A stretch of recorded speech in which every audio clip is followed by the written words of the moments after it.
Hi,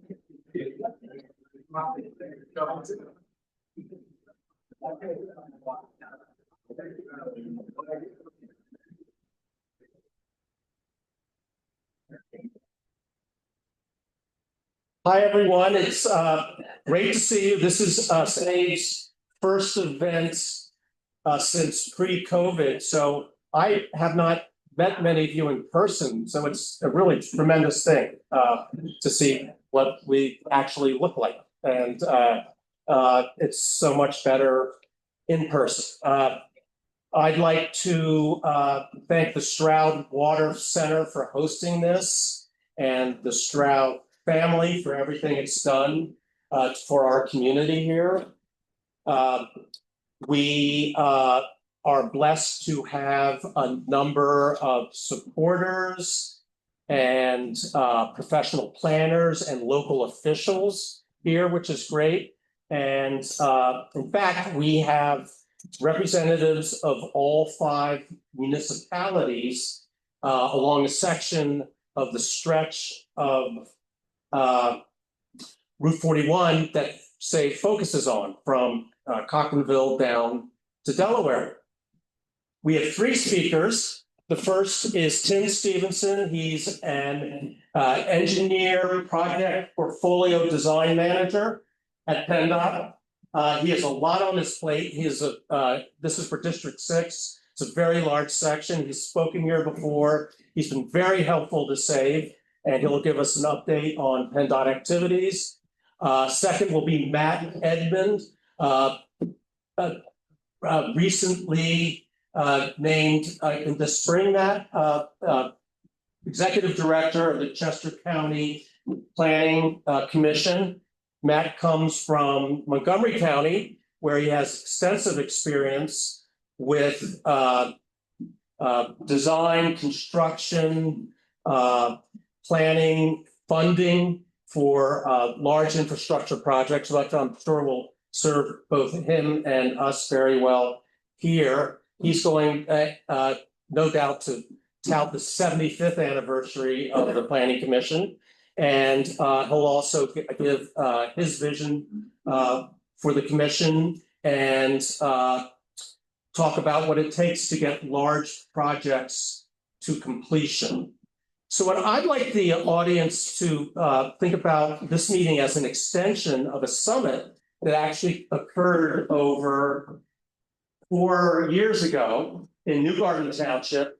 I believe it was sponsored by Representatives John Lawrence and Chris S.A.V.E., who are here.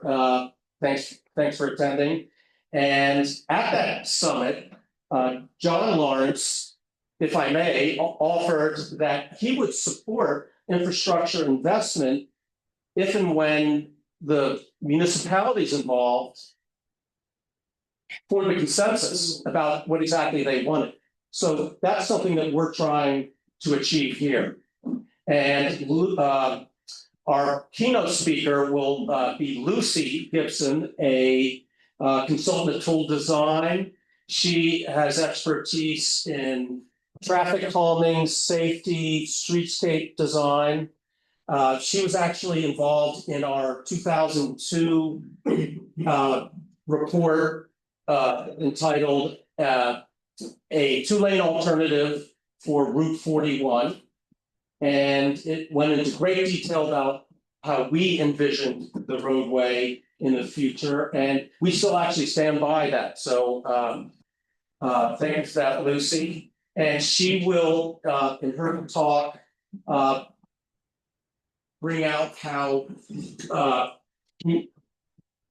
changes should come from community-based consensus rather than top-down dictates of what infrastructure, for instance, should just look like. Let's see. I would say, without further ado, I'm going to pass the baton to Tim.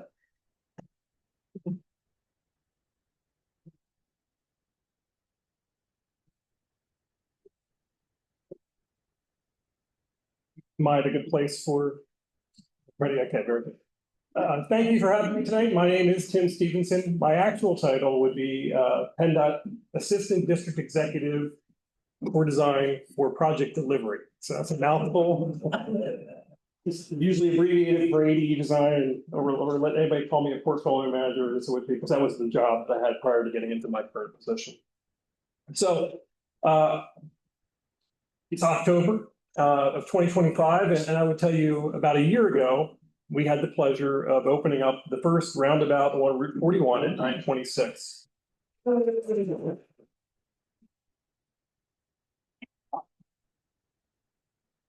A lot of pain during construction, some detours, and many lost drivers, but we made it through that, and we're thankful that it's indeed open and performing like we'd actually hoped that it would do.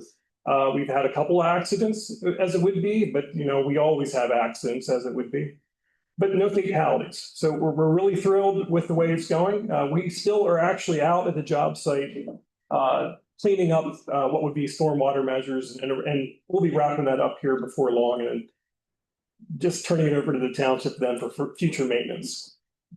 So kind of running from north to south, I'll speak about the next project that we have is at the intersection of 841 in Chatham. And I will tell you, in this last year since we probably got together, we spent a lot of time doing archaeology. In fact, over 4,000 artifacts were recovered, as it would be, in preparation of us advancing the project.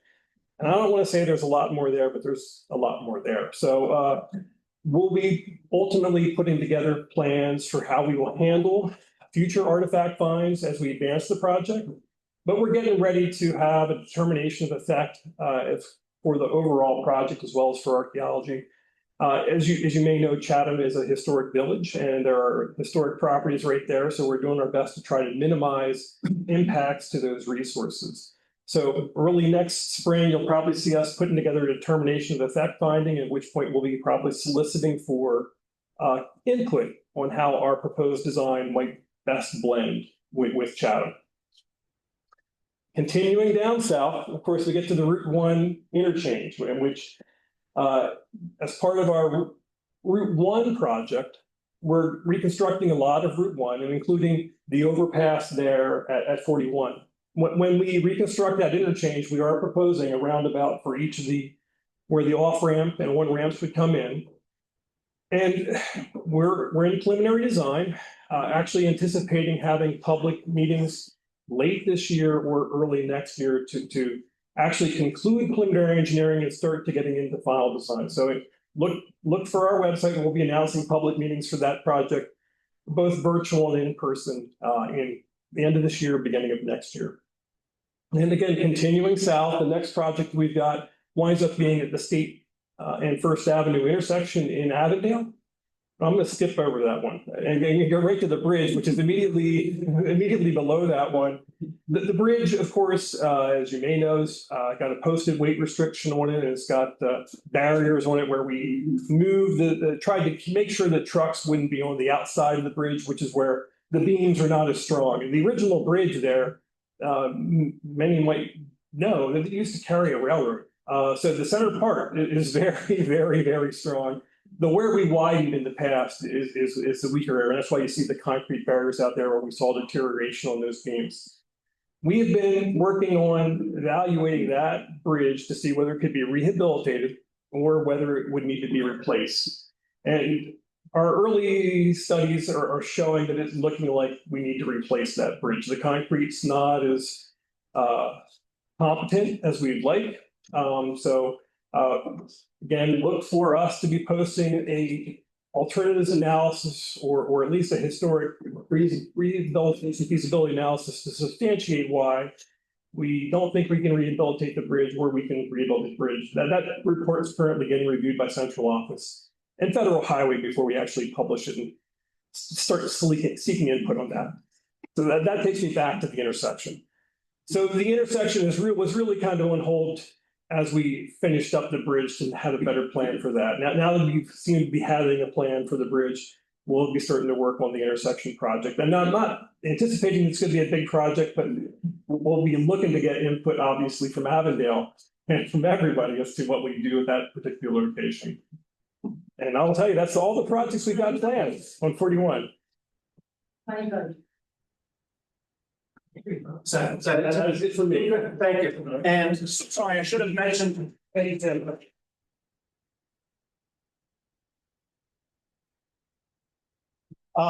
We will have a Q&A at the end of the three speakers. So please hold your questions until then. And I'd like to introduce Matt Edmond next. Thank you very much, George. So I am going to take over part of this stand because I brought some notes, and unlike Tim, I didn't hold them in my hand as a piece of paper. I made them on this thing. I'm still not used to having one of these.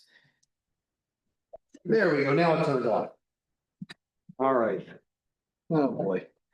All right. We'll just put it there and hope it doesn't fall. Okay, here's my clicker, here's my microphone, here I am. Thank you very much, guys, for having me here tonight.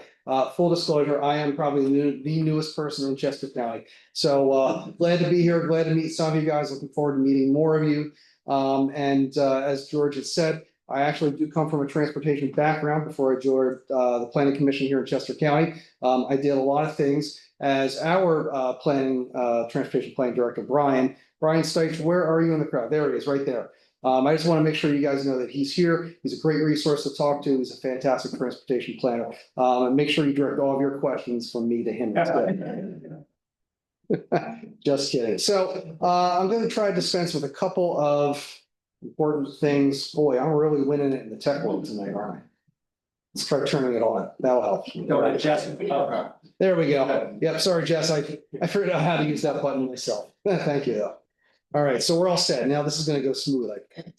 So this is me, Matthew Edmond, AICP, Executive Director of the Chester County Planning Commission. You may have heard, if you follow us on social media and other things, that we're celebrating our 75th anniversary, which is pretty remarkable because, 1950, remember, suburbanization wasn't a thing yet.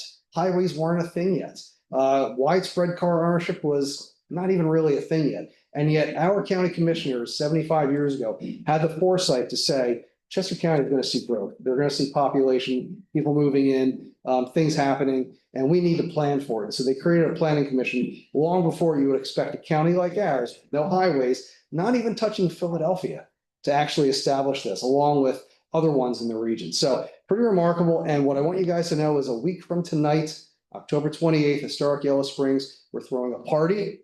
Anyone who's a partner is invited. Just got to go to our website and register so we have a head count. It's free, but we want our partners to be there. And I can't stress this enough. It's as much a celebration of our work and our legacy as it is all of you as our partners. And I may want to make that very clear. It's not all about us. So we have a comprehensive plan, right? What does the Planning Commission do?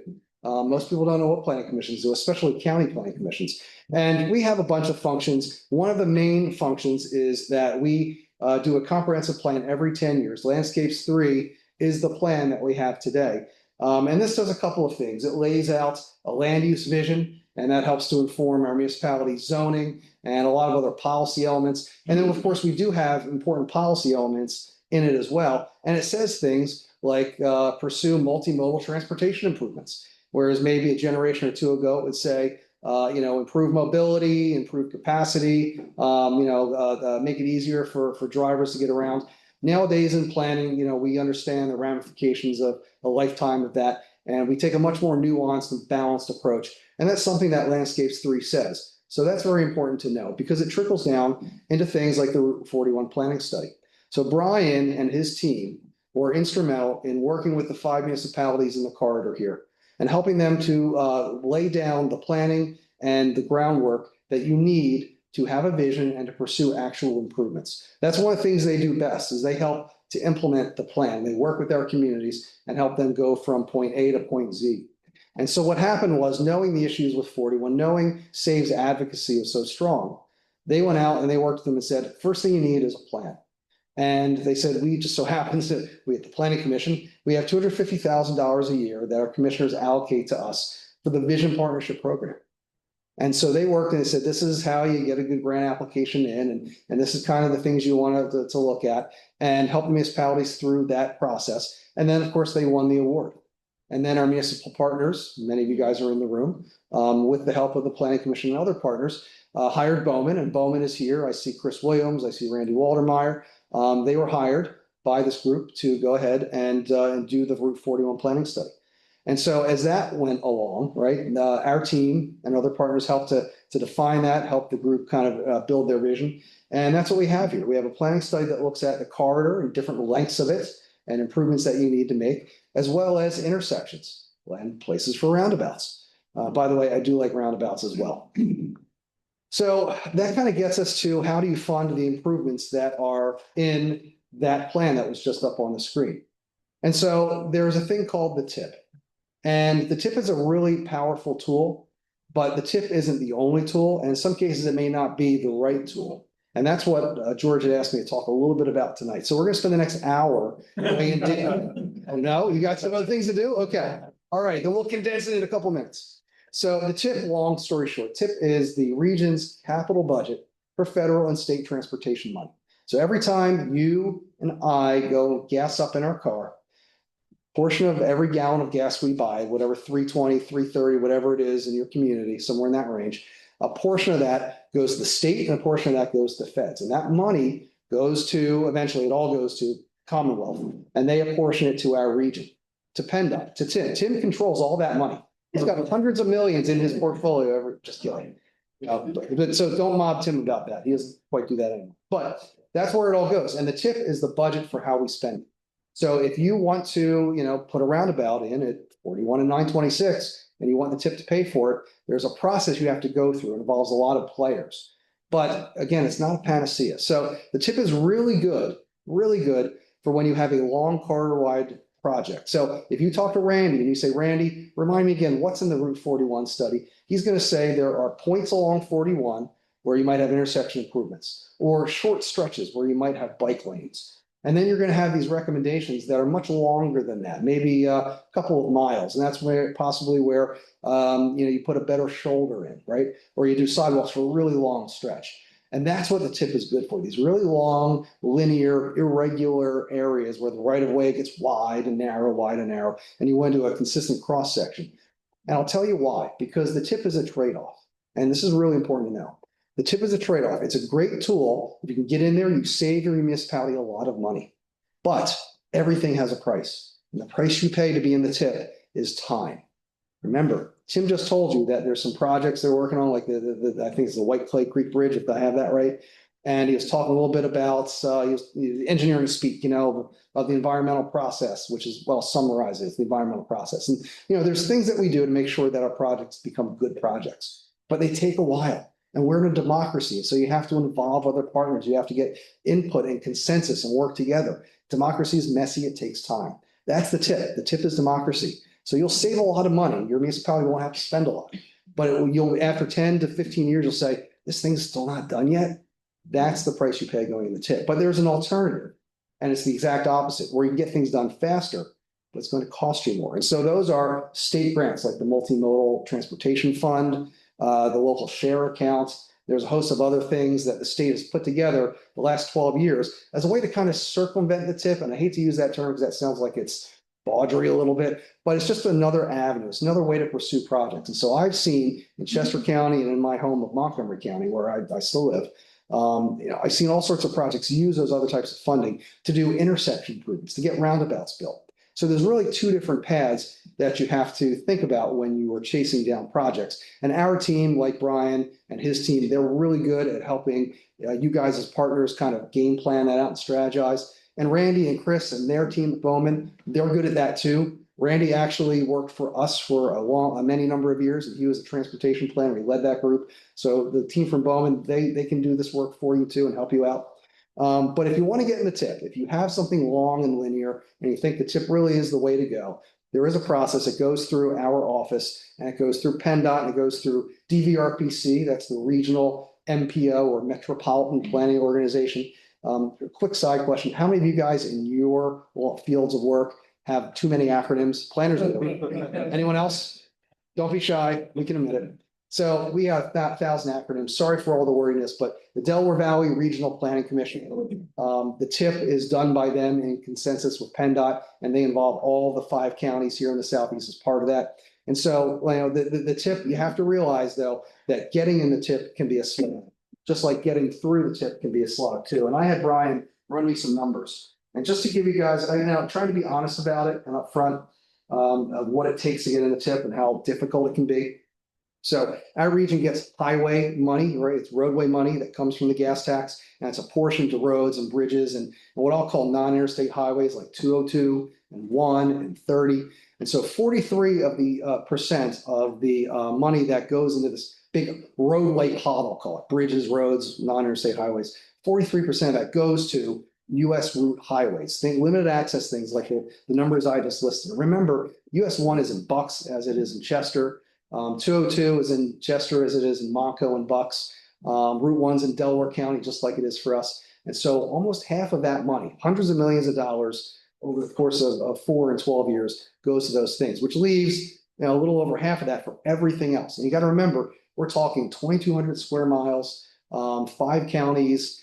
What was the other metric? 4 million people. Like there's a ton of needs in our region. And so when you try to get into the TIP, that's the downside. You are fighting everyone else's projects, not just in your own county, but in all of the other counties too, and the city of Philadelphia.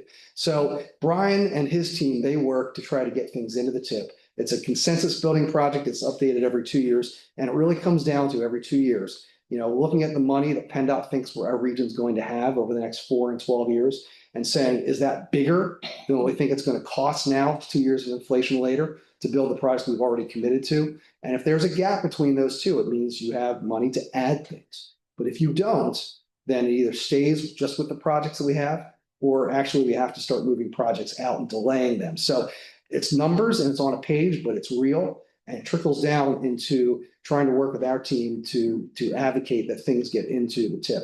And there's one other piece to it as well, right? So, the 41 Carter is not the only major roadway like this in Chester County. There's a lot of other ones that need lots of improvements. And so our office does the transportation improvement inventory every 2 years in advance of the TIP, just catalog all of our needs.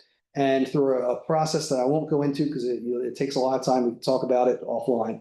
But that some of the things in that are what we use as candidate projects to advance the TIP if we have money. So that's really, I think, the big takeaway for this group as I end. It is you have to think about the projects you want to do coming out of the 41 study. And you got to figure out what's the right funding stream for the right project. And for long linear ones, we might want to have a conversation, S.A.V.E. and our office, Brian and I, of the TIP. But for the ones that are single point, I highly urge our municipal partners to get together, like George was saying, to collaborate, to cooperate, pull your resources together, find ways to move forward, get that consensus for Representative Lawrence, and try to build that local support to do things together, because that is one of the major ways in which you will be able to work with the Planning Commission, and we can make the case back to DVRPC and PennDOT that they're organized down here, that are coming to the table, that they know what they want to do, that there's support, and that there is a need. So with that, George, I'll turn it back over to you. Thank you.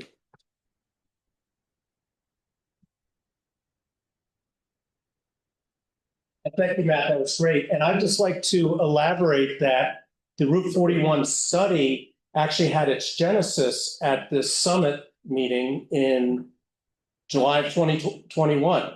So what we're hoping here is you'll see in Lucy's discussion that she'll feed off of this study and that it can then generate more ideas with many of those same participants here again and take us to the next level where we can really push some of these projects along. And without further ado, here's Lucy Gibson.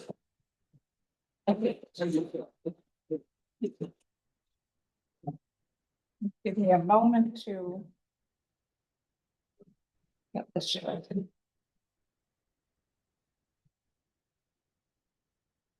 All right, how's that? Can people hear me? Yeah. Very good.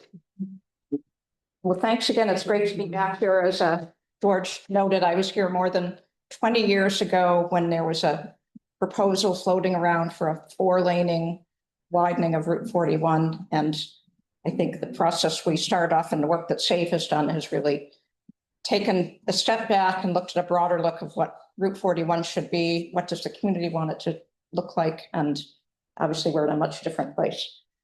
And oops, there we go. Okay, I'll get to my. All right. So what I want to talk about tonight is vision-based transportation planning.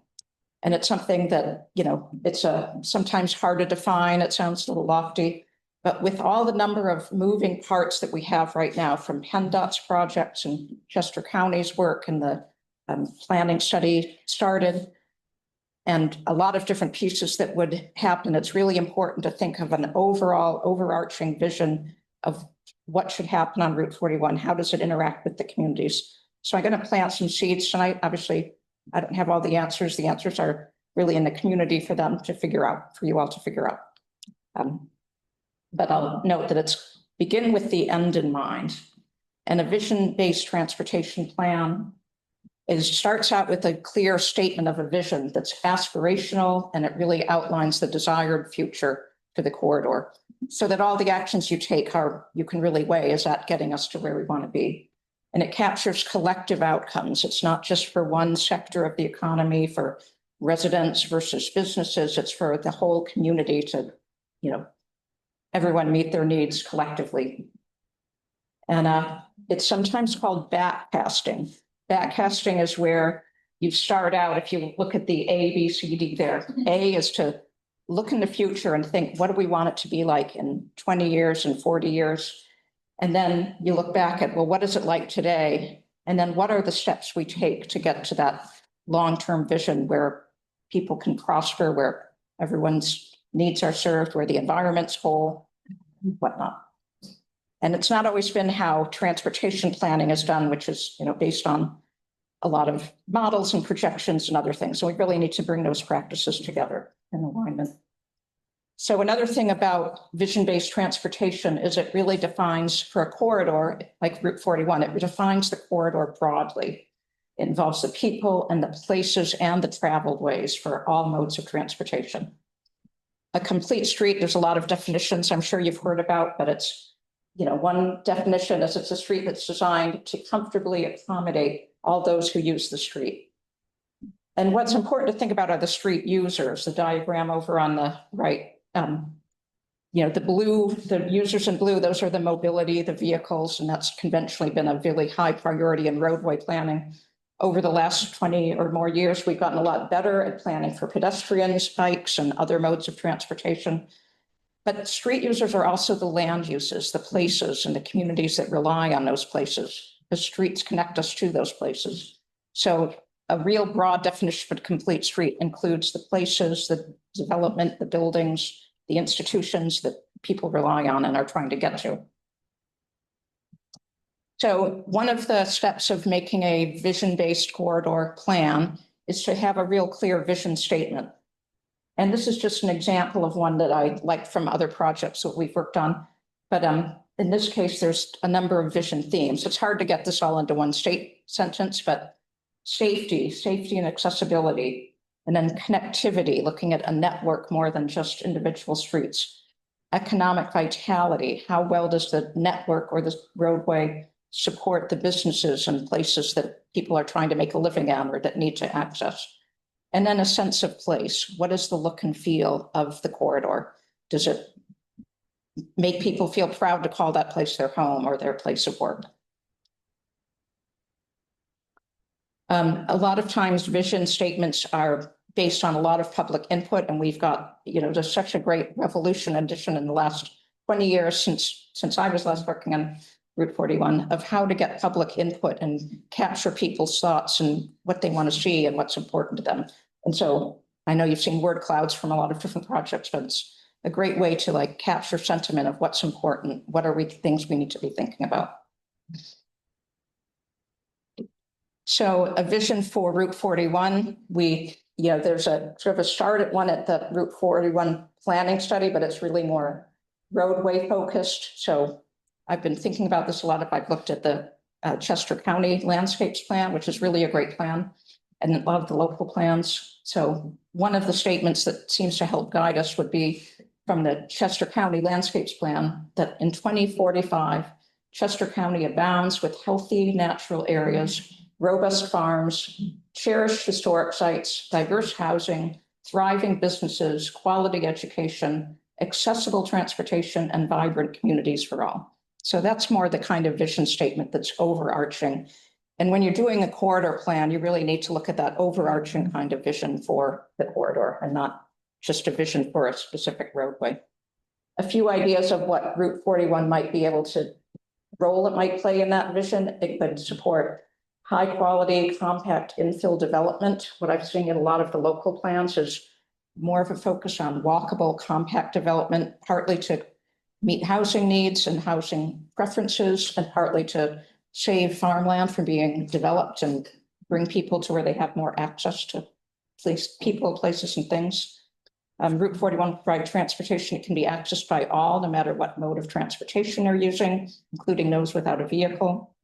And Route 41's design will respect the diverse landscapes and contexts of Chester County. One of the things that you struggle with is the Route 41 corridor through this area is so diverse in the landscape. So there's not a one size fits all project, but there can still be one vision that guides it all.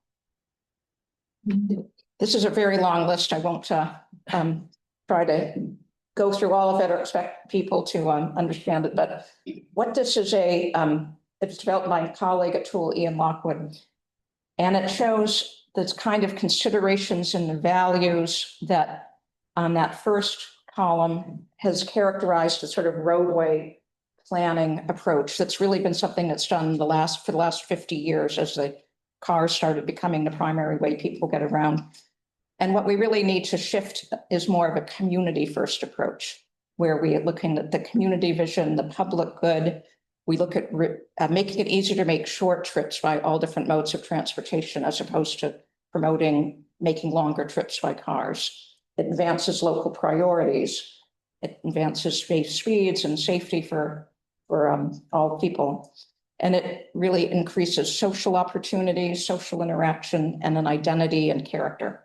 So again, I won't try to go through this all, but there's a lot of different, you have choices and values when we make big decisions, especially how to make large investments in transportation. So thinking of the underpinnings of that is really important. And this is a way to contrast what we would recommend going forward for Route 41 versus the kind of considerations that has kind of gotten us into a more auto-dominated place that we are now. An important context to consider, concept to consider in doing a corridor plan. This is the urban to rural transect, and it's just very hypothetical, example, but basically in our country all over, we have different areas that travel from rural, totally natural to rural, agricultural, through increasing levels of development till you get to a downtown urban core. And it's really how transportation works and what your options are and how the design of the street should be really changes as you move along that transect. So again, we don't have a rural roadway looking at the same as an urban place, but we really need to get the details right and how they support the place that we're building the roadway through. This concept has now gotten more and more accepted by major transportation agencies, including AASHTO, that's the overall national guide to transportation and highway design. And then several states have adopted this as well, where instead of the past was rural and urban were the only two choices you have. And now there's, as you can see, a much bigger menu of different zone types that you can then match your street design and the details to what you're trying to design. I'll have a little more. So here's a very simplistic example where we have rural, suburban in the middle, and then urban on the right as different development types. And a way to use the transect is to think about all the different ways that these different place types vary. So just in terms of population density, fewer people in the rural area, obviously more in the urban area. When you think of trees and nature, there's more of that in the rural area. In the urban area, it's more regular tree planting along streets, for example. And when you're thinking about roadway design, lighting, you have no lighting in rural areas. You have pedestrian lights in the urban areas, and suburban areas, something in between. We have materials of roadways, from gravel to pavement to maybe something more highly refined in an urban setting. For the roadway edge in the rural area, it's green, natural. As you go into the more suburban context, it might be gravel shoulders paved. Into the urban area, it's a sidewalk. And then speeds of travel vary. You have higher speeds on the rural and then lower speeds on the urban areas, and then parking and vehicle storage patterns are very different.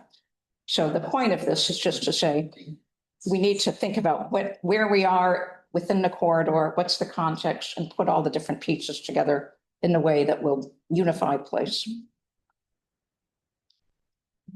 So this is a map. It's taken from the Route 41 corridor study, and apologies for the map has shifted so that Route 41 looks like it goes straight east-west, but it's the darker green area in the middle. But the Chester County Landscapes Plan really has a great sort of construct of how they've defined the place types in the region, which again helps match what I was just showing of the street design and development design too, land uses to the place that people want to see.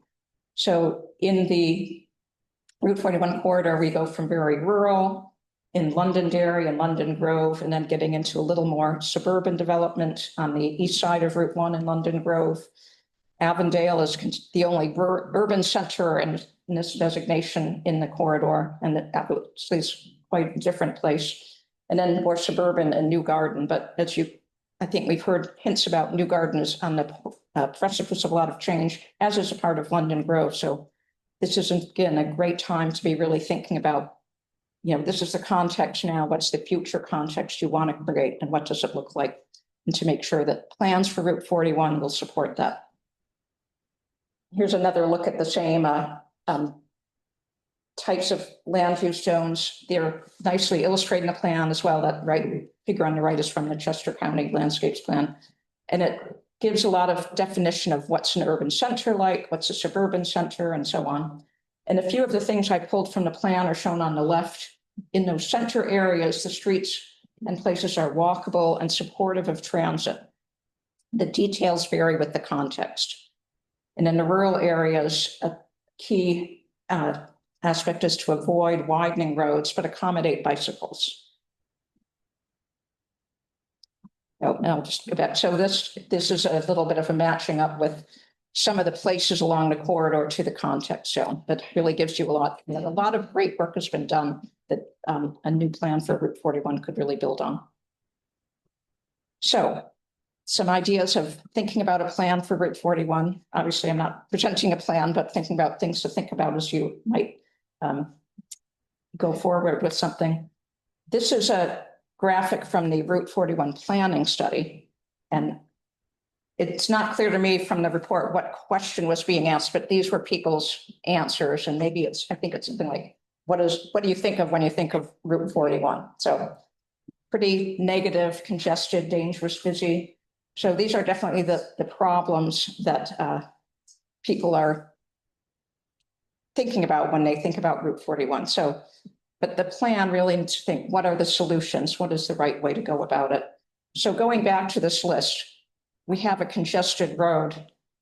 Do we want to think about mostly the roadway focus, or do we want to be grounded in values of community focus and public good, and thinking more holistically about transportation? It's about connecting you with places you go, not about just enabling you to make long trips in your car. So again, these kind of considerations are really key to be thinking about. Those are problems. Those are real problems on Route 41. I've driven on it a few times, and I would probably not enjoy having to drive it on every day, which I'm sure many of you do. So here's another take on how we look at those problems and what do we do about them. Congestion was the biggest word. I've covered it up in this slide, but that was the most important, most frequently mentioned problem. But let's reframe it as, why is it congested? It's congested because there's excessive auto dependency in an area where there really aren't other options to get around. And that's both a land use, how we've arranged our land uses, and a transportation. There's not transit that is really functional. There's not a good bike network. So the problem is that we're all so dependent on our vehicle that we have to drive everywhere, and the capacity of the network's not there. So the solution can be to reduce auto dependency, and also to slow down the traffic to make it feel less dangerous and not safer for all people that are on the corridor. So thinking about the corridor again, from going, in this case, I'm going urban to rural. I'm going to just provide a few examples of what other places have done encountering this kind of situation that will provide some examples. It's not necessarily going to be any of them right for Route 41, but starting on the rural end of things, there's a couple of good examples of rural roadway traffic calming that have been kind of in the works for a long time. One of them is Route 50 in Loudoun County, Virginia. So I'll just flip through some of these quickly. It's kind of a lot like this part of Chester County in that rural area. So there's a lot of horses, there's historic villages that people like to visit, and rural roadways that are very tight, hard to imagine sidewalks and other things. So what the plan was developed that was, and this is a plan for Middleburg, Virginia, which is one village along Route 50. So it might be something comparable to Avondale or maybe even Chatham. Looking comprehensively at the village and looking at a whole system of traffic calming elements and how things are designed and laid out and what are the different features that people go through to get through the village, and then really changing the character of the village itself. So this is a picture of the main street, center of town of Middleburg, what it looked like before. This is a vision sketch from that vision plan that brought in the curves a bit, provided different textures. So as people driving through, they don't feel such an open road, a raised and textured intersection to, again, highlight pedestrians, slow down traffic. And they've achieved something quite a bit, not exactly the vision, but they've gotten a long way to that vision. And obviously this is a street view photo. A lot of people are out in the street, so that might have been, but you can see the parking verge, the narrower lanes, and it's really been really successful. There's a whole lot of other aspects of the plan as well. There's some pretty tight splitter islands. I know there's starting to show up on Route 41. These are particularly a little tighter and curved, so there's maybe more of a feeling of constraint as you drive through. They've also done a lot with roundabouts, because again, roundabouts are a way to both provide a safe intersection and reduce speeds and keep things to a single lane in each direction. And they've also provided some connectivity. So that little curvy road is a new road that was put in instead of widening that intersection to the north, and to provide, again, more connectivity and more opportunity for access and things to happen. And then going towards the DC Metroplex, there's more roundabouts to get a little bigger and wider as they go. But again, that's kind of the theme that's gone through the corridor. And I think that this has been an inspiration, I think, for many people on Route 41 for a while. So coming into more the heart of the corridor in Avondale, there's really kind of a much more challenging situation, and I'll explain it a little bit here.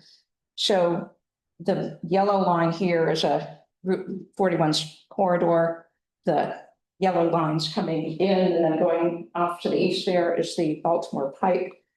So Avondale itself is at a confluence of two routes where you have, it's not twice as much traffic, because I think Route 41 has a lot more than Baltimore Pike, but again, it's one corridor serving multiple destinations. And then again, in addition to local circulation, it's also serving the business, the placemaking, all those other users, the people walking and biking, much more likely to happen in Avondale than other places. So Avondale's being asked to do an awful lot, it being a corridor for traffic and a place that's historic and valued and treasured. I did look at the Avondale plan, and there's a lot of pieces sprinkled throughout that really point to some things that would be well worth considering. One is looking at the feasibility of establishing alternate routes. That's much easier said than done, but providing a more network structure to allow some people to avoid the most congested parts of Route 41, especially on days with beach traffic. Complete streets and gateway improvements to make walking and biking and other modes feel safe, or for people that do have short trips. And there's a whole lot of other things, but this is definitely one of the more challenging places in the corridor. One project that might be worth considering as you're looking at what might happen is the Rethink Route 9 project. It's just completed recently in Hillsborough, Virginia. Hillsborough is also in Loudoun County, which is where Route 50 is. So that region of Virginia has definitely been grappling with a lot of similar things and coming up with some interesting ways to approach it. So Rethink Route 9 is a large infrastructure project. It's not just a roadway project, but it's a village revitalization project. It looked at safety. It looked at modernizing the town's main street while preserving its historic character. It had 2 roundabouts. I'll show those again. It upgraded utilities and stormwater and all of the things that really help the village go through its next 50 or 100 years, and a lot of streetscape improvements. The cost is 14 million. I don't believe that includes all the utilities. I think that's more the DOT's cost. The ADT is very much in a similar range of 13,000 to 18,000 vehicles per day.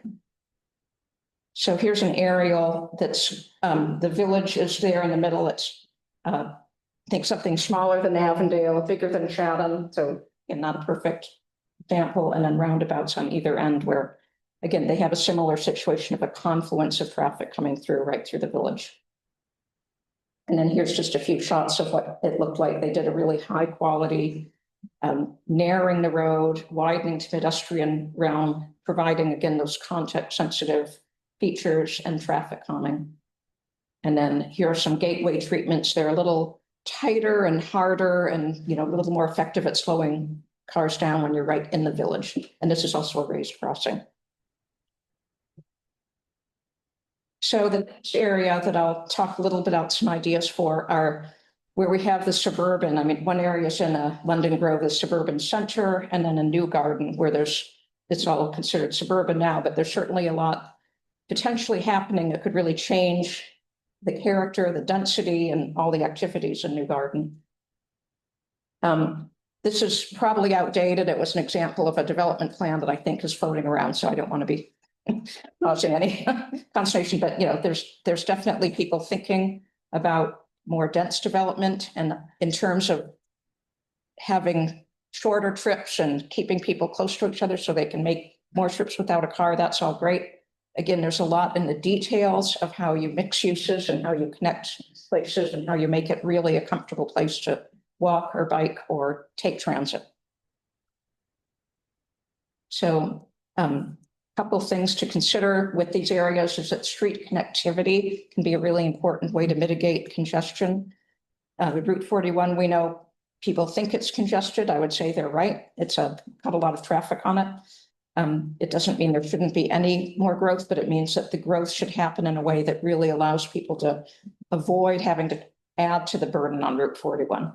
So this graphic on the right shows a very hypothetical example of the more conventional development that we see a lot in suburbs where every use is separated. Every trip between every one of those uses has to come out onto the main road and go back in.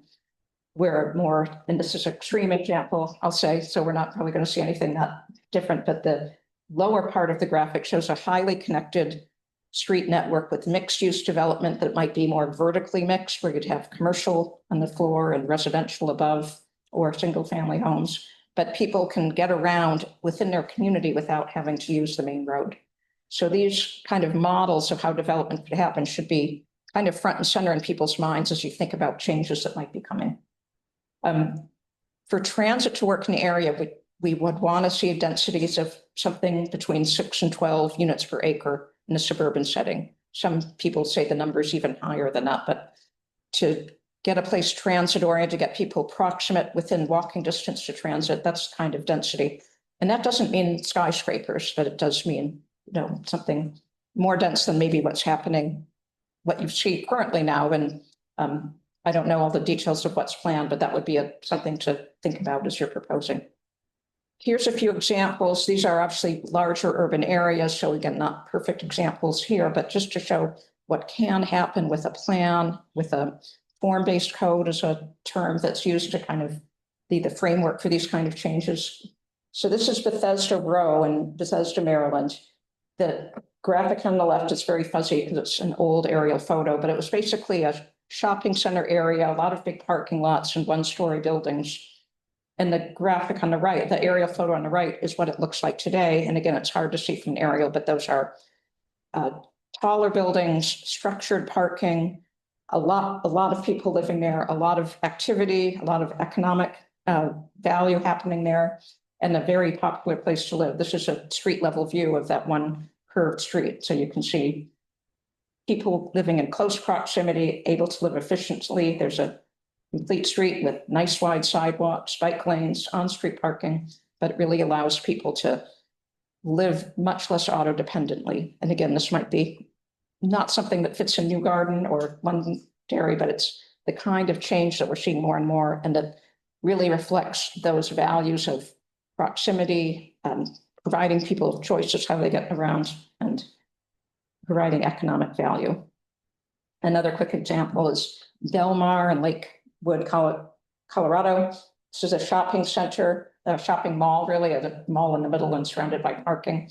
What it looks like today is on the right. There's a street network that's been rebuilt. It might be something like what was there before. And obviously, I know you can see from the aerial what the building's like, but it's laced with streets that look something like this. They're narrower streets that have low speeds, a lot of parking, a lot of activity, residential above, and it's really been a hopping, very hot place, really successful, really economically, great payoff for the community, for the developers, for people that enjoy living there. So I'm going to now talk about just one example, because I know I've been going on for a while, of a planning process that might be something to think about if we're thinking we have Rink 41, we've had a lot of good work done. What is the next step we go forward? And this is a planning study that was done for Bonita Beach Road that Toole Design worked with. So this is a corridor that's on the west side of Florida near Tampa. Bonita Beach Road is outlined in blue. It's an east-west corridor that brings people to the beach. I know you guys have beach traffic. This is much closer to the beach. It's a little different context for that, but it's very suburban, multiple lanes, a lot of traffic, a lot of cars. People ride on the sidewalks because they don't want to ride on the roads. So some of the, documenting that existing conditions is the first step, but really getting the people's community's voice and what would they like to see is the next important step. So these are questions that were asked at a workshop that was well attended by the community. And they're kind of simple. It's one, what values should influence the design of Bonita Beach Boulevard?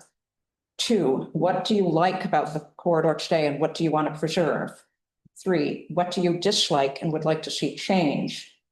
Four, what is missing and that you would like to see created? So these are just a few questions that you can really get good feedback from people. They're not too complicated. They're fairly easy to answer.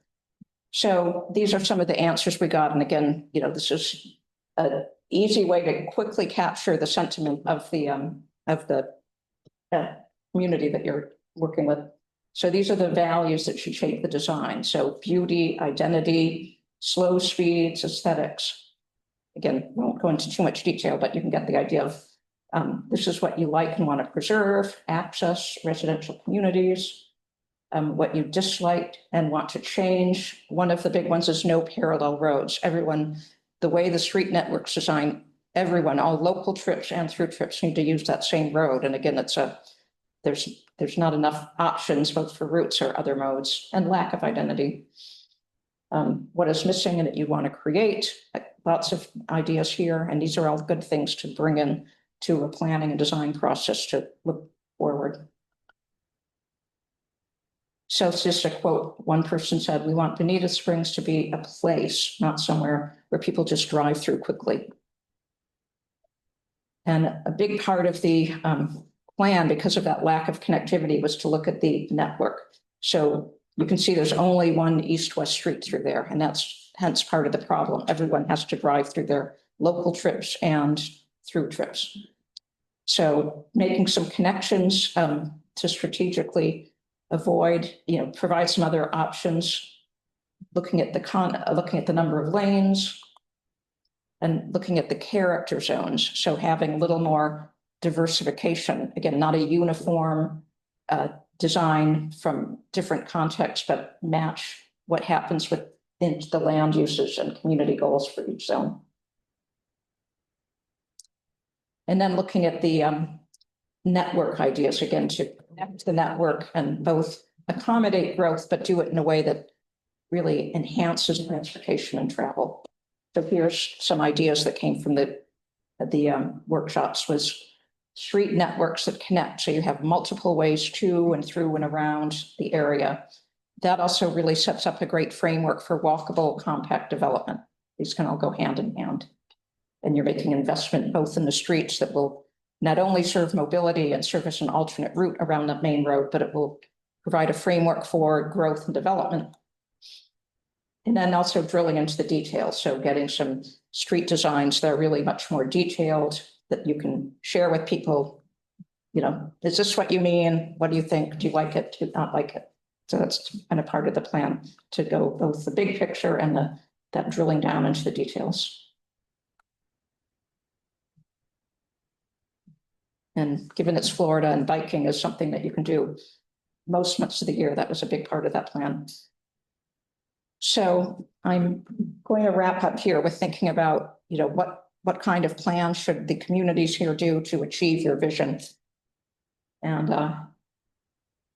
again, looking at the landscapes plan, there's a lot of great material there, but some of the things that I've pulled out are revitalize centers, guide compatible growth to the county's urban and rural centers.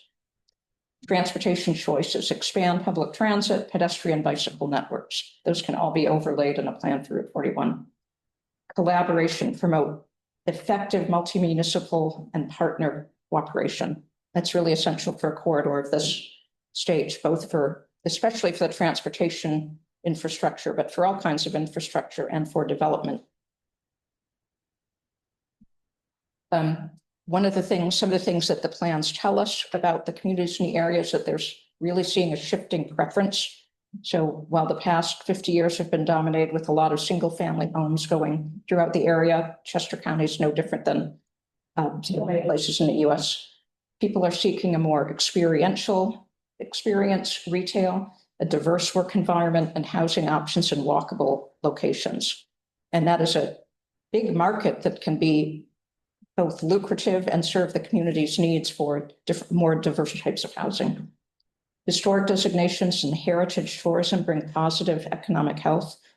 The corridor scenery and historic resources could be thought of as almost a way to attract people to visit and people to enjoy an investment in saving them, because it really is a unique and special place. And then street networks that can provide a framework for both multimodal access and infill development. So the integrated strategy is what's needed. And I think that's what might be a conversation that's happening tonight. I know it's been happening throughout, but something that maybe there's a bigger push to go forward. A vision of walkable centers with diverse housing and preservation of rural landscapes and agriculture are compatible, but there needs to be a focus on the quality of life in the centers to make those truly the places people want to live, and then enjoy the preserved land and rural landscapes as they will. The Route 41 traffic needs to be tamed and managed so it doesn't retract from the vision. There's ways of managing capacity and managing demand by limiting capacity. So any place that Route 41 gets widened is going to invite more use and higher speeds. So that's a really important caution to not think about expanding capacity,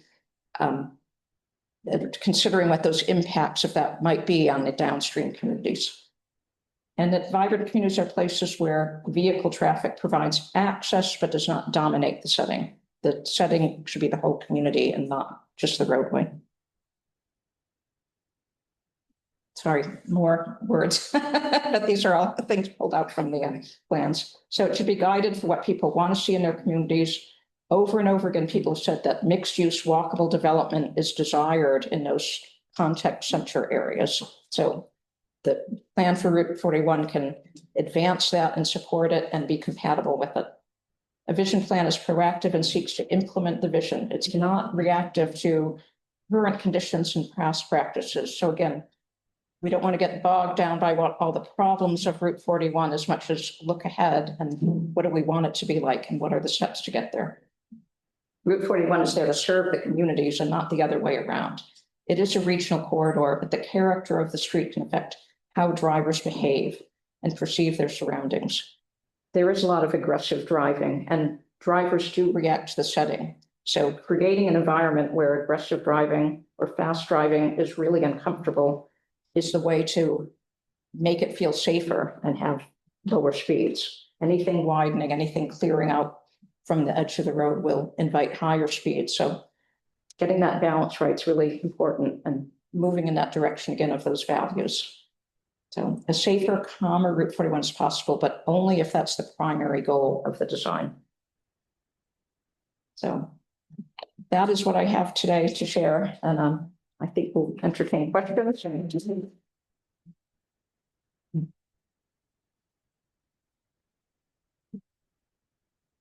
Thank you, Lucy. That was great, and hopefully it inspires some ideas about where we can go from here. So we've got Jess is managing online questions, and we have a number of people here, and I will just pass the microphone, and you may direct the questions to any of our panelists, Tim, Matt, or Lucy, or myself from a S.A.V.E. perspective, and let's take it from there.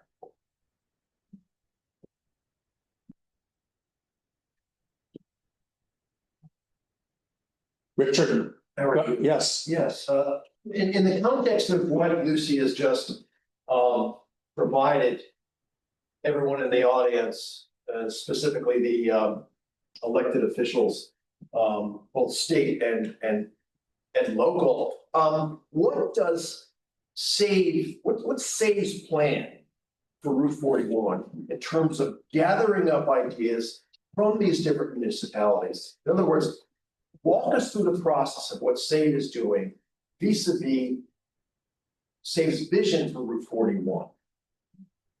In other words, what's being done in addition to inviting people here to get some ideas? How are those ideas being gelled, formed together, township to township, along the corridor?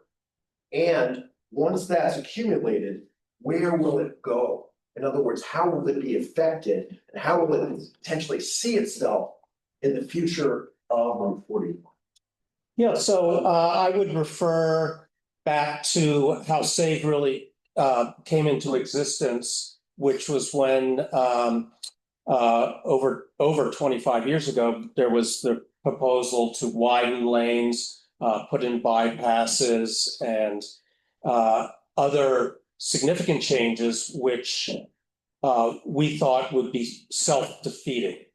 And the sort of the prevailing term would be, at least with respect to lane widening, is induced capacity is just water rising to its own level. So that's sort of an example of something we don't think is the right way to go, but you're asking, I think, more, what is the right way to go? So within the confines of, in effect, which is a major infrastructure retrofit. So we are, I would say, as a third party and intermediary of sorts, we act, we speak actively with officials, planners, PennDOT personnel, and we try to get different perspectives together. So in a sort of philosophical sense, you're dialectically leading towards some higher synthesis of planning. We ourselves don't have the plan, but we were instrumental in Matt's predecessor, O'Leary, was Brian is his first name, had suggested a study. So the grant was awarded. We have that study, which is something concrete to work off of. And I guess the next step is, well, what do people think, having seen what Lucy's presented here in terms of what other places have done?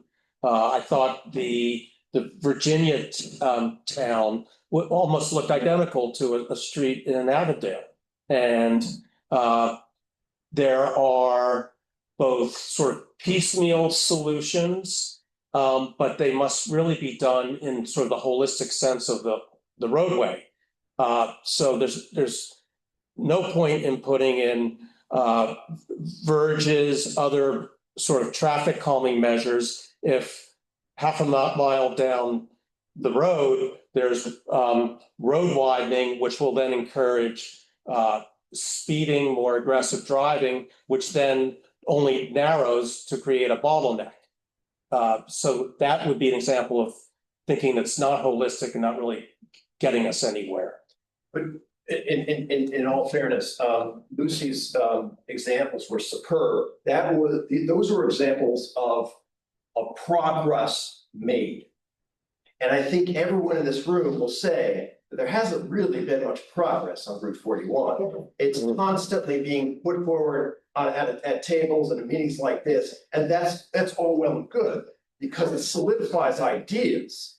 But in a practical sense of application and improvements, I think a lot of people in this area, many, are getting very frustrated by the virtue of the fact that they're not seeing progress. And I think that's where I'm coming from. Right. So I think you have to look at this our political structure.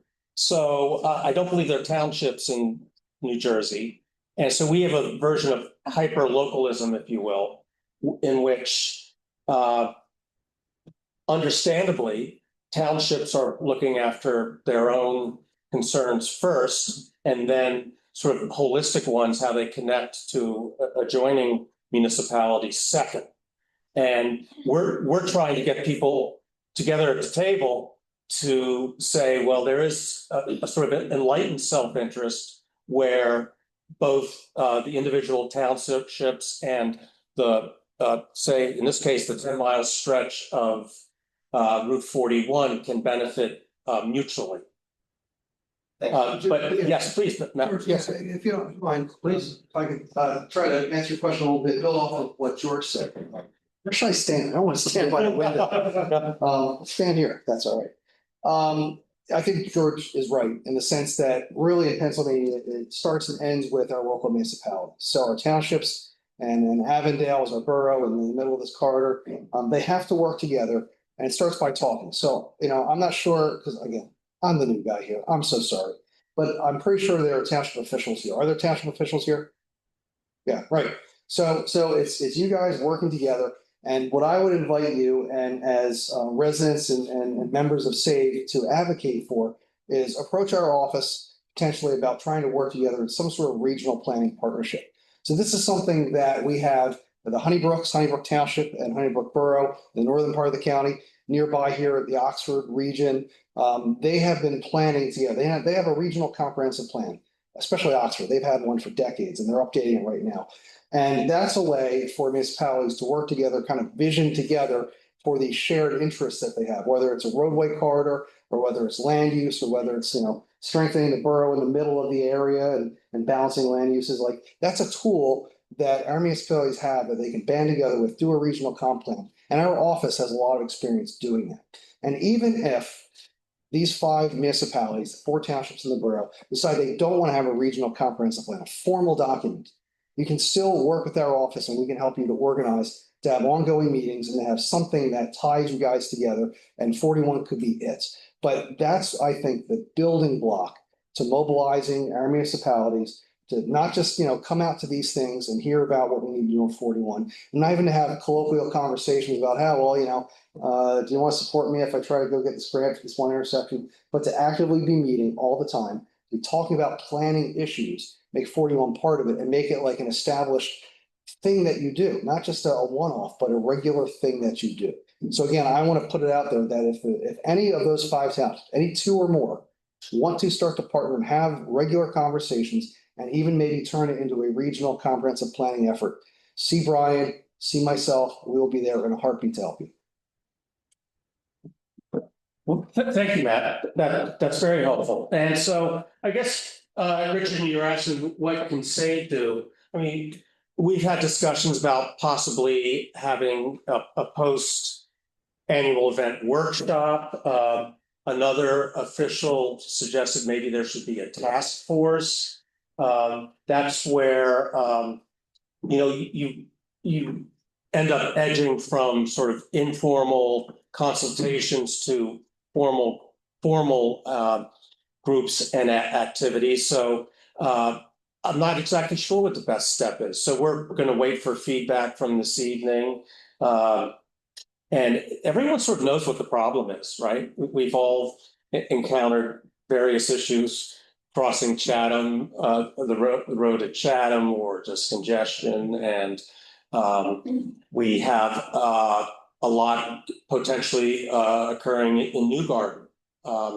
So we definitely want to be using smart growth principles with the changes that do occur there. And there's a tremendous amount of potential build out, especially south of Route 1, which the roadway as it stands now has difficulty managing that traffic flow. It's almost incomprehensible to figure it with substantially more. Thank you. Thank you. Yeah, yes. So, I get this to you, sir. Sure, I understand. I'm Molly Cheshire. And from what I understand, there are all these roundabouts in the works, but what's the timeline?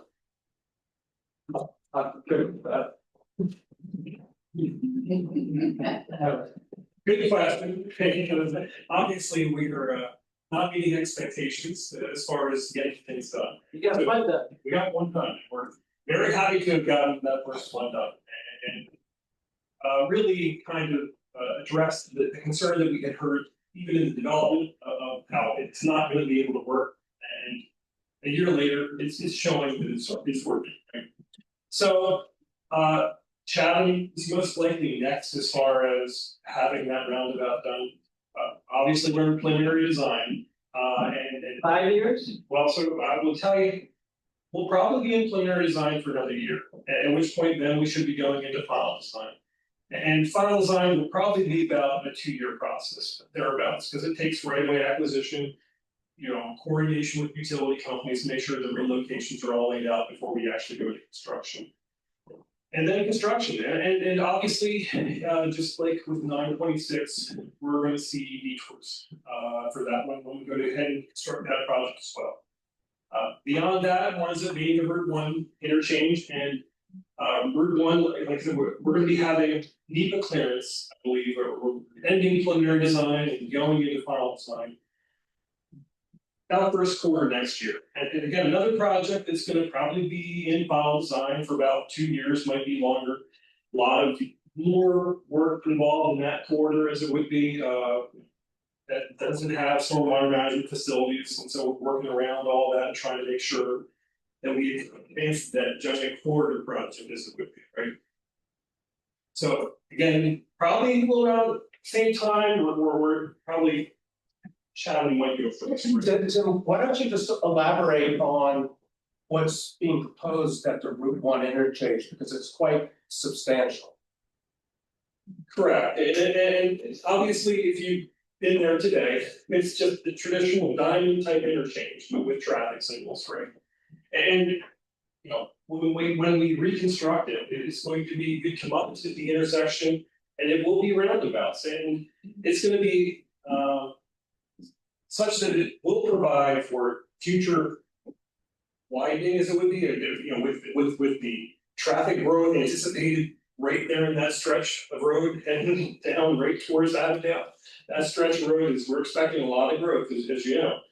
So this roundabout designed to probably accommodate pedestrians, not that, as well as multi-use, lights and the like, but it's also going to be designed to accommodate those trucks that we see coming, carrying,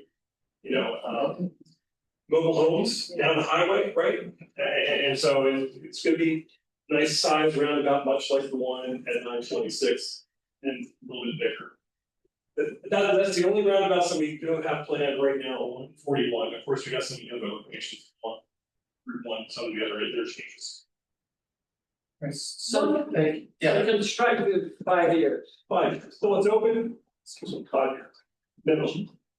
For further discussion. Question about the new roundabout 946. Do you think that there was a letter of your just for our online office. Don Kramer and Live on Walter Road, Motown. I had a question about 926 with the new roundabout. Are we seeing less truck traffic because of the roundabout? Is it stopping the trucks? Not at all. Okay.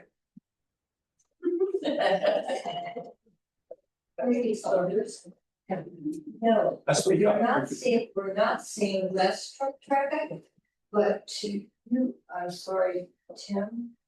Richard. Richard, S.A.V.E. was started because of landscapes, the very first landscapes, managed infrastructure to manage growth. We were living in a fully agricultural area here. And because of that, in the soil here where we live, people around the world that study soils, they know where we are. That's how good this land is. So many people, as in landscapes forum, felt that if we protected land, because we do need food and not just develop it for one-time crop of houses, that was a good idea. Plus, where I live in Londonderry Township, it's 5 headwaters that go to 2 different river basins. You're at S.A.V.E., they study this. These gentlemen here, Lou Kaplan, Dennis, all these people understand how important that is. The other thing is, with more impervious surface, we get more flooding. You know what happened to the Brandywine Museum? You know what happened to Chad's Ford is going to continue. And Lucy, who works with Ian Lockwood, who did Route 52, In Northern Virginia. yes, Middlebury. And the thing is that there are surfaces that we can do, like shoulders, like the Blue Ridge Highway, that is pervious. So that it's not impervious and will help with flooding. With every development that we create, we're just creating more problems. We are not going to be able to control it. So I'm sorry, I could go on. I was relieved that we thought I can die now because we haven't talked about it. It's been an amazing fight. And so many wonderful people have worked hard. And in the beginning, I didn't have a clue what I was doing, but I learned, and just amazing people came on board. So I hope you will too. Thank you. That was a lively conversation. Yes, Martha. Go ahead. No, you're right. No, I haven't. Well, you'll probably throw me out. I'm a New Gordon Township resident. Farm. Books came into colonies 1683. Providence, William Penn. Been on the farm since 1854. Try living in New Gordon Township. I love you all here. I know exactly who you are. New Cap. I want this to be known. Back 2000, you and I sat across from one another in the Presbyterian Church in Abilene. True. We researched from 926 to KO, which was considered an 8-mile stretch. Every intersection came up with every alternative. And I appreciate S.A.V.E. S.A.V.E.'s 5-year plan then was inapplicable. If I'm wrong, you cut me right down. Your plan came on board at the last minute. I sat across, I said, let's have a S.A.V.E. plan. We'll look at it the same way. My frustration comes, we're no further, yes, we are further ahead, because I think we understand one another better. We hardly understood what a roundabout is. Now we're experiencing it. We're going to grow together. But look, I was talking to Richard Gall. he thinks this study was just a few years ago. Actually, we did the same thing in 2000 together. We all know what cut it down. I won't go into it. You never got a chance to present your 5-year plan. True or false? To that committee. It was cut down. Politically based.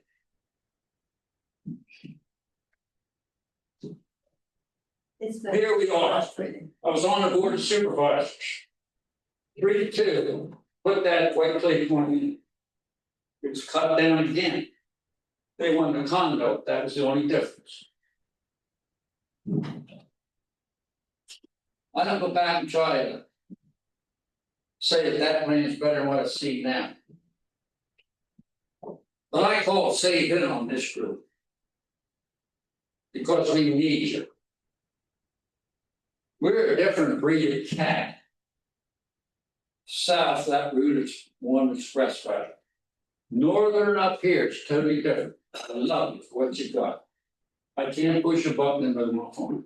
I can't do it. I'm planning on passing it on. And I hope I'm not rambling.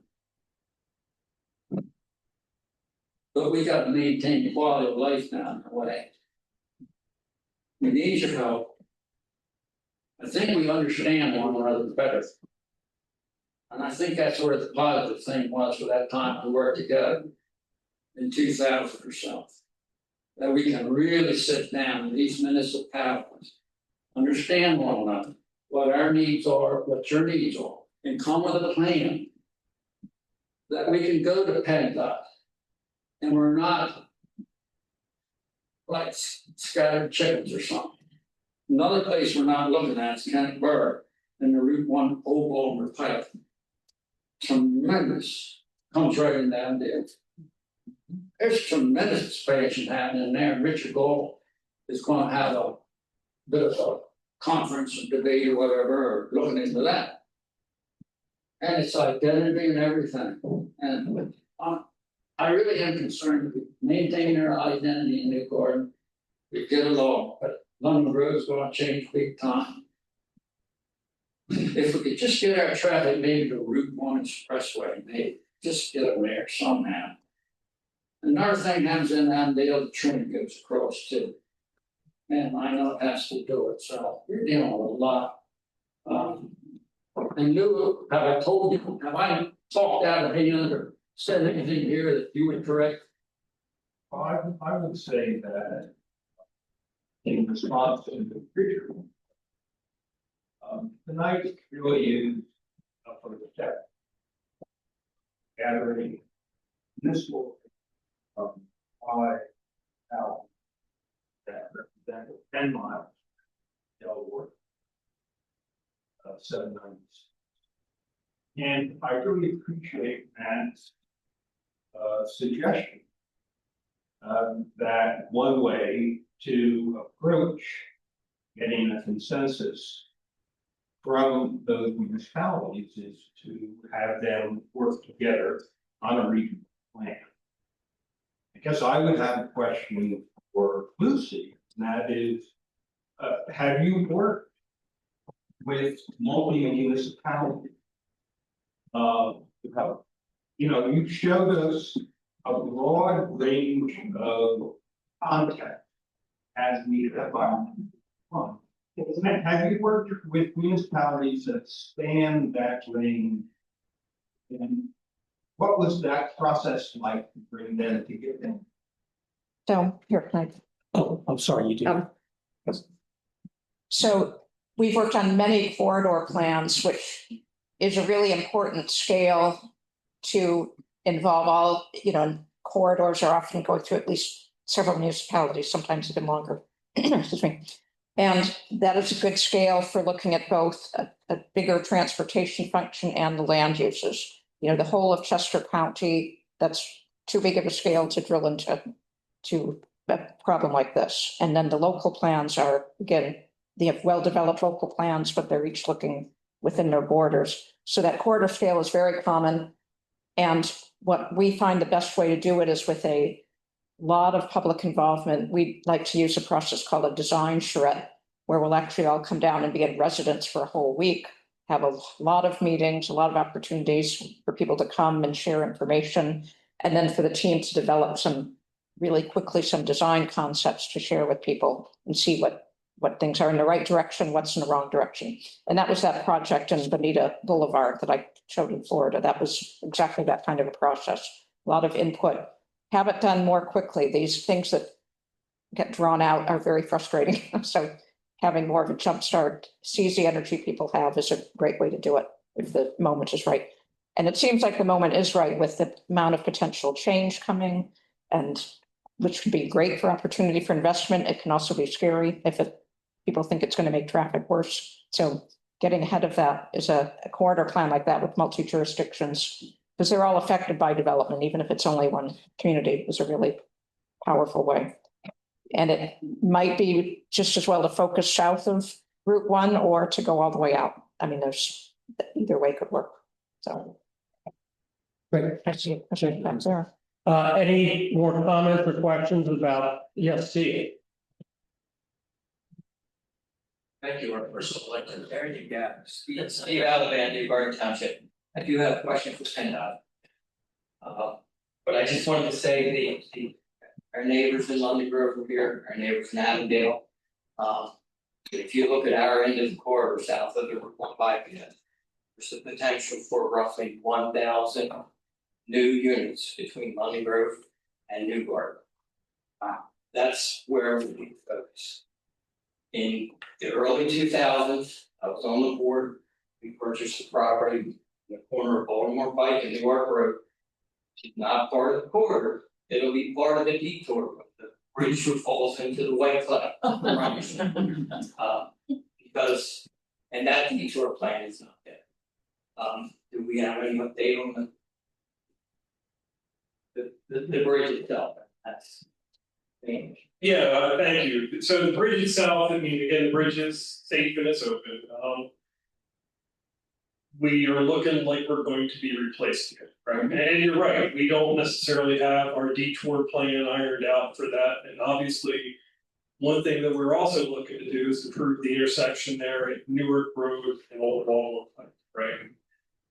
And even when we do that project, which we'd like to have that one done, it's going to also require detours to reconstruct Newark Road heading up the hill, because we're going to soften that curves and change that alignment as well. That one is also, we're actually in final design on that project, but we're kind of reinvestigating some of the drainage, you're probably aware. But as far as the actual construction goes, we're not worried about the bridge needing to close. We are going to be diligently working to advance our project there. That's probably what we're going to be doing. Just one follow up. So the reality is that Newark Road, Baltimore Pike corridor will be impacted by any closure on 41.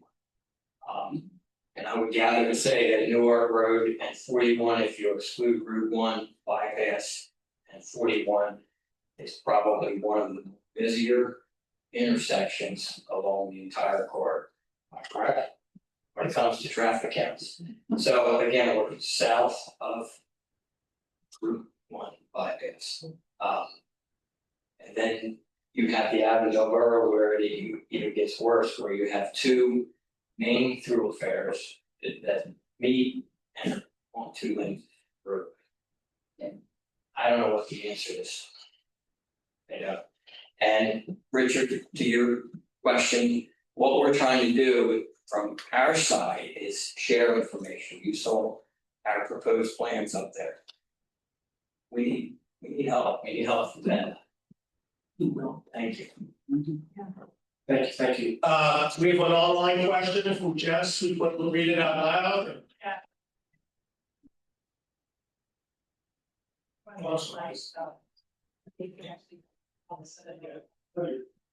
So online, we have a question that I think is for PennDOT, knowing how landowners can be made aware of detour plans before they happen. This one's specifically asking about plans for a roundabout at 41 and Route 1, and how do you know what roads are going to be impacted? What's that plan? This is landowners aware.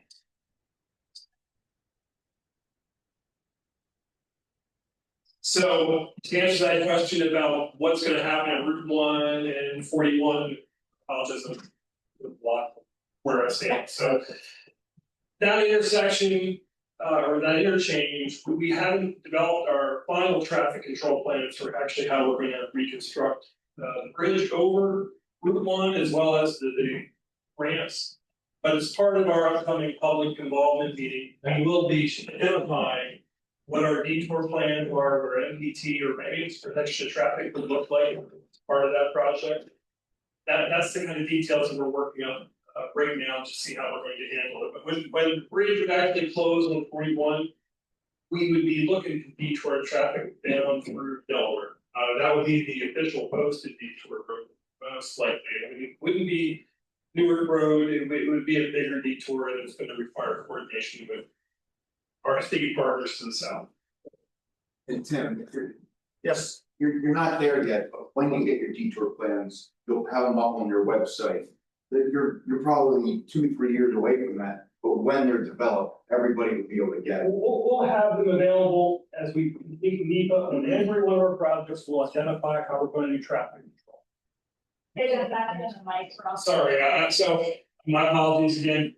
The question came from the floor is how will people know about detour plans or traffic control? And every time we, as part of our preliminary design, we actually identify how we anticipate completing maintenance protection traffic or how we're going to be detouring. So that will be on our website as we advance these projects. And you know, we'll be refining that detours. We're working more on those detours as we actually go into final design and complete that plans.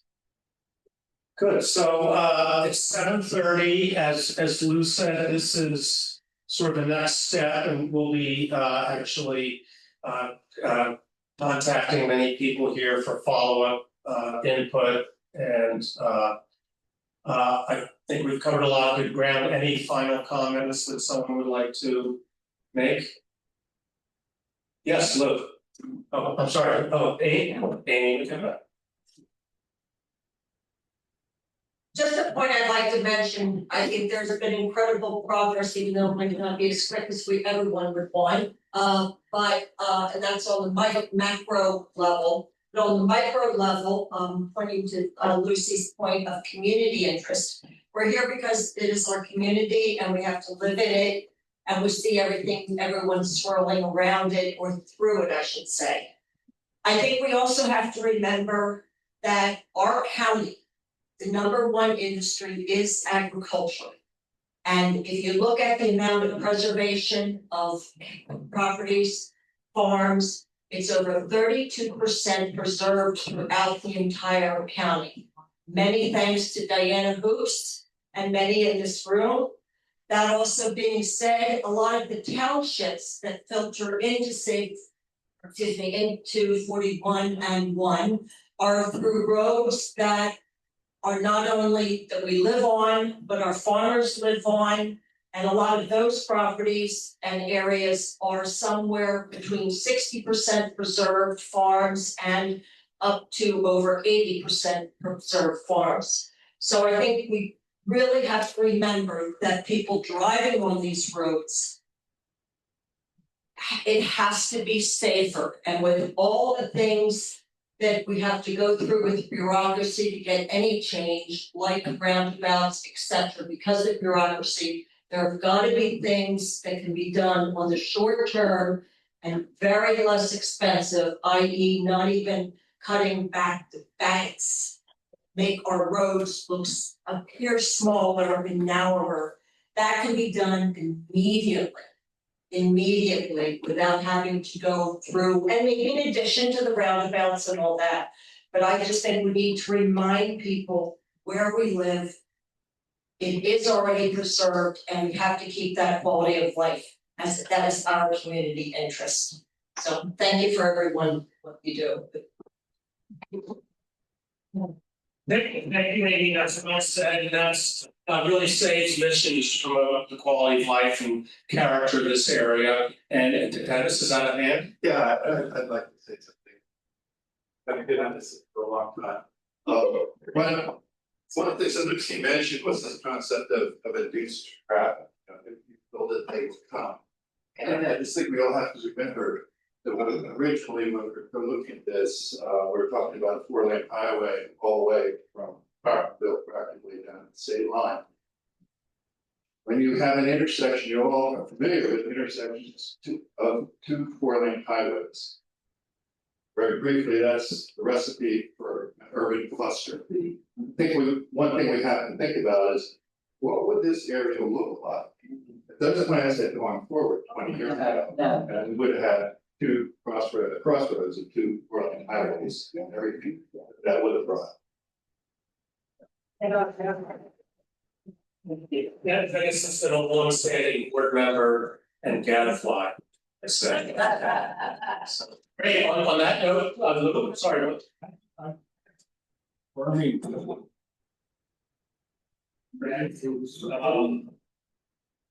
I love the idea of painting and managing.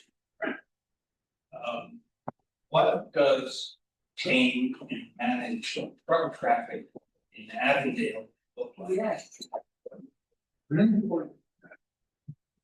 So it's really affecting travel time is one of the most important things you can do to reduce the number of people that decide that your trip is going to be how they're going to get to the beach or deliver their freight or whatever. We have a road network that for those longer distance trips, there's a lot of other options that people can choose. And speed and travel time are the two key factors that you have.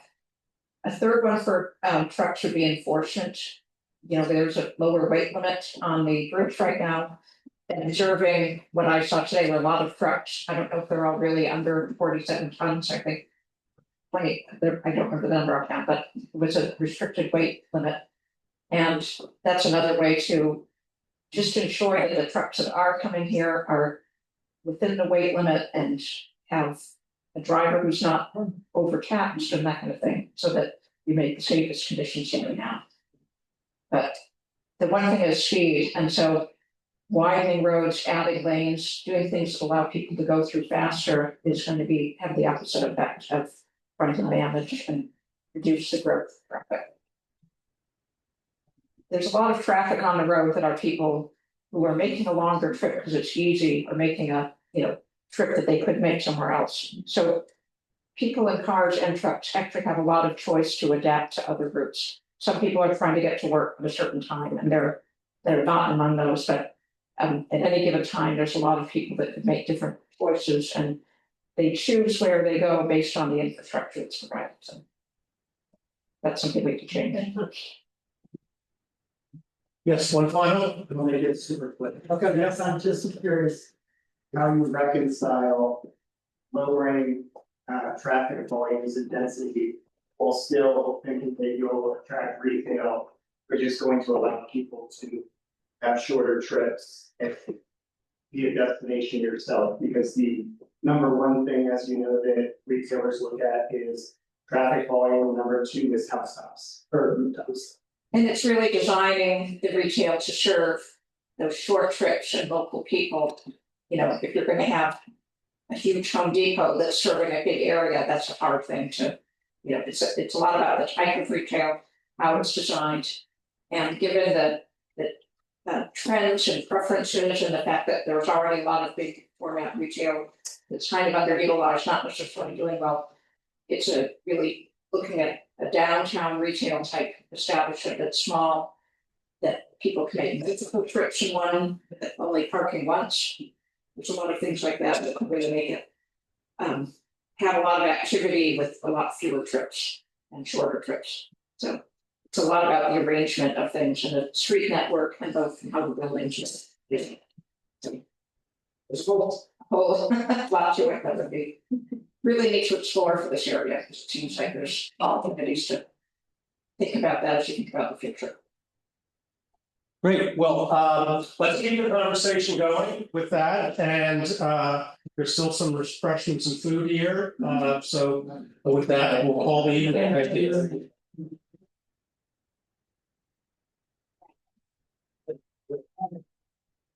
Thank you.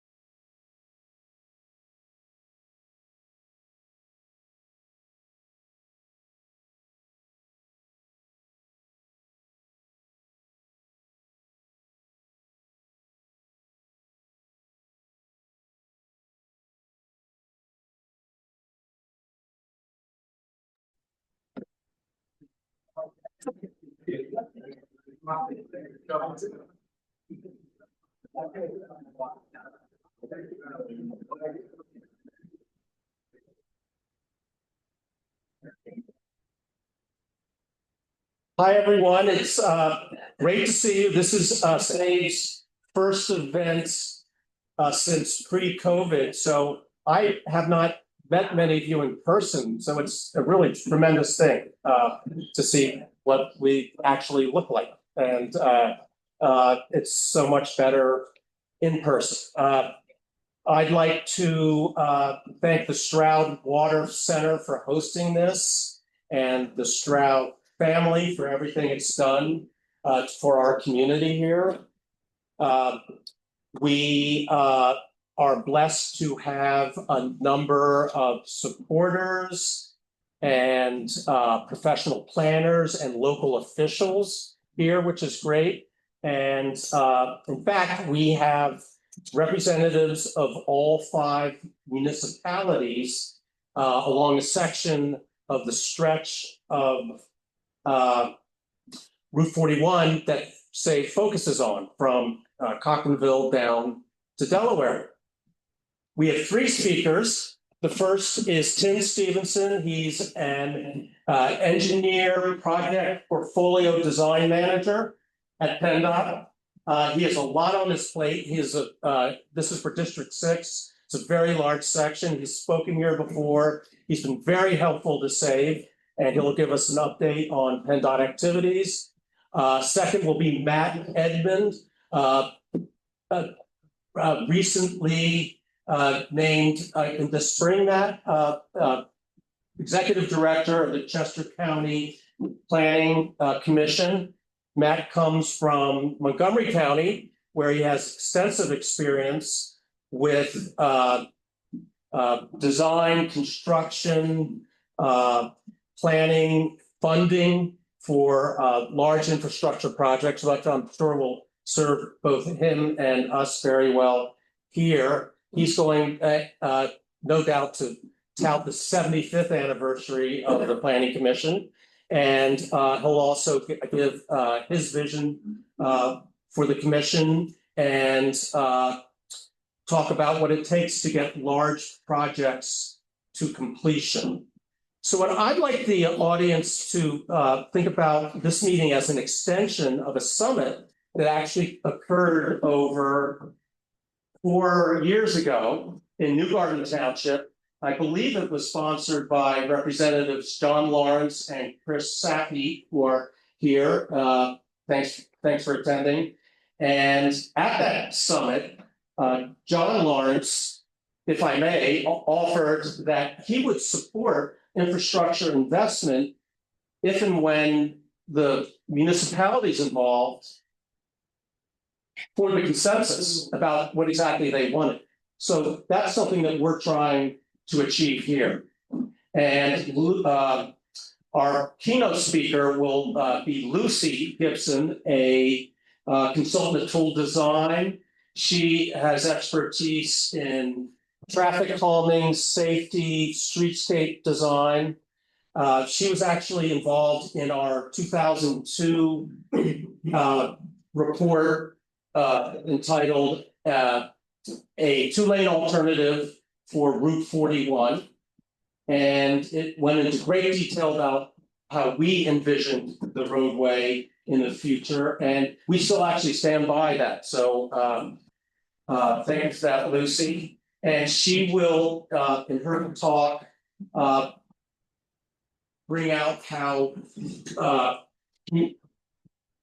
changes should come from community-based consensus rather than top down dictates of what infrastructure, for instance, should just look like. Let's see. I would say, without further ado, I'm going to pass the baton to Tim.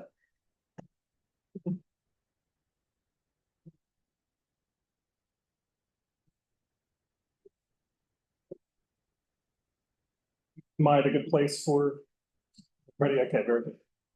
Thank you for having me tonight. My name is Tim Stevenson. My actual title would be PennDOT Assistant District Executive for Design for Project Delivery. So that's a mouthful. It's usually abbreviated for ADE design, or let anybody call me a portfolio manager, as it would be, because that was the job that I had prior to getting into my current position. So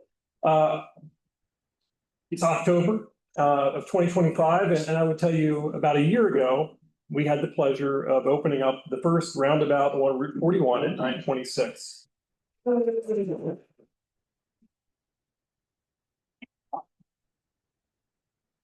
A lot of pain during construction, some detours, and many lost drivers, but we made it through that, and we're thankful that it's indeed open and performing like we'd actually hoped that it would do. We've had a couple of accidents, as it would be, but we always have accidents, as it would be, but no fatalities. So we're really thrilled with the way it's going. We still are actually out at the job site cleaning up what would be stormwater measures, and we'll be wrapping that up here before long, and just turning it over to the township then for future maintenance. So kind of running from north to south, I'll speak about the next project that we have is at the intersection of 841 in Chatham. And I will tell you, in this last year since we probably got together, we spent a lot of time doing archaeology. In fact, over 4,000 artifacts were recovered, as it would be, in preparation of us advancing the project. And I don't want to say there's a lot more there, but there's a lot more there. So we'll be ultimately putting together plans for how we will handle future artifact finds as we advance the project. But we're getting ready to have a determination of effect for the overall project as well as for archaeology. As you may know, Chatham is a historic village, and there are historic properties right there. So we're doing our best to try to minimize impacts to those resources. So early next spring, you'll probably see us putting together a determination of effect finding, at which point we'll be probably soliciting for input on how our proposed design might best blend with Chatham. Continuing down south, of course, we get to the Route 1 interchange, in which, as part of our Route 1 project, we're reconstructing a lot of Route 1, and including the overpass there at 41. When we reconstruct that interchange, we are proposing a roundabout for each of where the off-ramp and on-ramps would come in. And we're in preliminary design, actually anticipating having public meetings late this year or early next year to actually conclude preliminary engineering and start to getting into final design. So look for our website, and we'll be announcing public meetings for that project, both virtual and in person, in the end of this year, beginning of next year. And again, continuing south, the next project we've got winds up being at the State and First Avenue intersection in Avondale. I'm going to skip over that one and go right to the bridge, which is immediately below that one. The bridge, of course, as you may know, got a posted weight restriction on it. It's got barriers on it where we tried to make sure that trucks wouldn't be on the outside of the bridge, which is where the beams are not as strong. And the original bridge there, many might know that it used to carry a railroad. So the center part is very, very, very strong. The where we widened in the past is the weaker area. And that's why you see the concrete barriers out there where we saw deterioration on those beams. We have been working on evaluating that bridge to see whether it could be rehabilitated or whether it would need to be replaced. And our early studies are showing that it's looking like we need to replace that bridge. The concrete's not as competent as we'd like. Again, look for us to be posting alternatives analysis or at least a historic rehabilitation feasibility analysis to substantiate why we don't think we can rehabilitate the bridge where we can rehabilitate the bridge. That report is currently getting reviewed by central office and federal highway before we actually publish it and start seeking input on that. So that takes me back to the intersection. So the intersection was really kind of on hold as we finished up the bridge and had a better plan for that. Now that we seem to be